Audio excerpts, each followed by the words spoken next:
Today we're working on a new project. As you can see, this is the new Ski Tique. I know that there's a cover on it, which I'll do a whole nother explanation to kind of explain the cover. But on our 1989 Correct Craft Ski Tique, you'll notice that there's actually a swim platform back here, which is what's being represented by this cardboard. On that swim platform is where you kind of sit to kind of work on your putting your bindings on and things like that. So we decided with it we wanted to put a swim platform on this boat. So what we had to do is actually purchase these brackets here from a company out in California. And once we got those brackets installed using bolts and 5200, that's what this stuff is right here, that sealant. We're going to make the actual teak platform. And what we're doing with this piece of cardboard is we're actually going to create a template for the back of the transom. If you look carefully, you'll see that the back of the transom isn't flat. It's actually got a bow to it. So we're going to use this as a template to make a template for the back of the transom. Once that transom's made, we're going to transfer this template over to the teak wood as we're building the transom. So that's what we're working on now. And one of the ways that we're doing this is we actually made a jig that will kind of slide around along the back of the transom so that we can get an exact match to the back of the transom. And we're going to start from the transom and work our way towards the end of the platform. The platform will come out to about here, and once that's done, we'll glue it all together, and then we'll start putting screws and everything else in it. So you can see at this point that we actually ended up using a putty knife with the pencil to make a rough cut of the a rough drawing of the back of the transom. And so now we're working on cutting the template out. The problem is that our piece of cardboard isn't quite long enough, so it won't be a perfect template, but I think it'll get us far enough along that we can continue the curvature onto the piece of wood quite easily. We already got the line traced. I'm now going to measure for the center line, just so that we can start positioning everything to figure out exactly where the center is, so that we can transfer all of this onto our template to start making and cutting out the pieces of wood so that when construction goes a lot smoother. I'll have to admit that I'd say we came pretty darn close to matching up that template to the back of the boat. If you look, I mean, it's about as perfect as it's going to get. In my opinion, this swim deck's going to fit on this thing even more perfect than it came from the Correct Craft factory. As you can see, we actually ended up cutting up the, we ended up keeping the lines in true with the sides of the boat. So I think it's going to end up turning out pretty good. We're going to see how it comes out. And the next step is going to be moving this down to the shop and start cutting out our pieces to fit it to the back of the transom. Admittedly, right now, the shop is a mess. But that's okay. If you kept stopping every time that your shop got messy and didn't ever make anything, then guess what? You would never end up with anything. So as you can see, that's the template that we were using over in the garage. And we have this piece of veneer that goes over the top of the table saw. And that piece of veneer, well, as you can see, it's seen better days. So we've been talking about getting a new piece anyway, and we decided that since it actually seemed to fit our template pretty well, we're actually going to use that to make all of our templates, permanent templates for the final product to cut all the teak out of. So I thought that was kind of funny and interesting that he ended up using our tabletop cover for the table saw.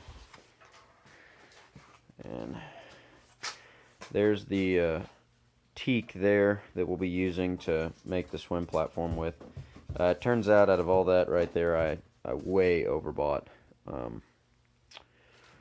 But we'll either return the leftover or possibly even use it for another project, because we have plenty of projects. We got the shop all cleaned up. Well, clean enough that we can work. We went on ahead and cut out the template.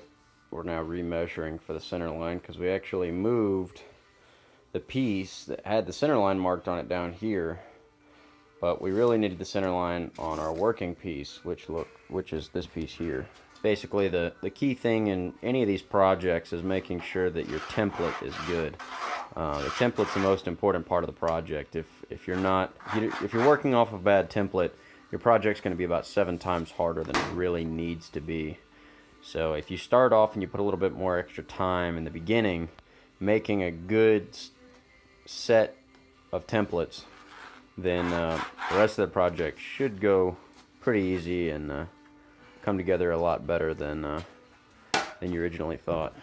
After quite a bit of sanding and dry fitting and more sanding and more dry fitting, I think we're pretty much about as close as we can get. If you kind of look, you can see there's a tiny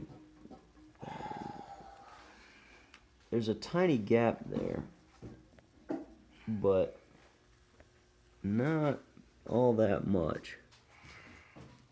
These are the templates that we're kind of using to cut the wood here. That's a very rough sketch of what it'll look like in the end. Alright, at this point we've gotten all of our boards cut to the lengths that they're going to be ripped to.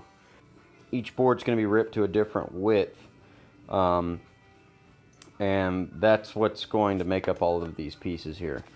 Now, one of the things that we didn't realize until we started actually playing around with it, Dad was sitting there looking at some stuff, and what he noticed was this board that we bought it as 4/4, which, for those of you that aren't really familiar with woodworking, that means that it's 1 inch. That's 4/4 of an inch. Well, we were measuring it and we thought it seemed kind of thin to be 4/4, which, for those of you that are experienced woodworkers, you could probably tell that's not 4/4. This is actually 3/4, which it's not a huge deal. The problem is that it's not going to match our other swim deck all that much. It's going to be much thinner of a swim deck. So it's not the end of the world. It's not going to absolutely make it to where it's structurally unsound or, you know, anything else. But for those people who are really Correct Craft fans will know that that wasn't what it was anticipated to be. But as you can see, I mean, this is really, really rough wood. You can see all of the saw marks and everything when it came straight off of the mill, and all this weird kind of granular roughness on the top of the board. That's actually from the wood being planed. It's just the way that the grain kind of reacted as it went through the planer, and the only way you're really going to get rid of that is by sanding. So each board's going to have to be sanded down, finalize it, and put teak oil on it. So that's where we're at.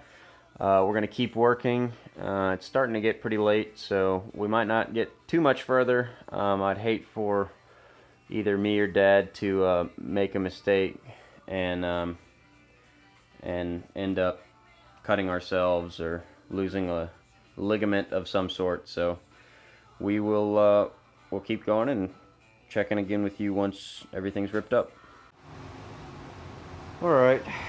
So we got the 2 pieces that are closest to the transom here. We got them cut and sanded, and they're following the template pretty darn close. We don't really know what exactly we're going to do about our massive warping problem. I mean, you can just see the board from here and see how bad it's. But, I mean, you can see Daddy's, we're just not happy. It's getting late. It's about 11 o'clock, and both of us have to be at work in the morning. So we're gonna call it a night for now. The Ski Tique swim platform's coming along. I think could possibly have it completely built tomorrow night. All right, we'll see you next time.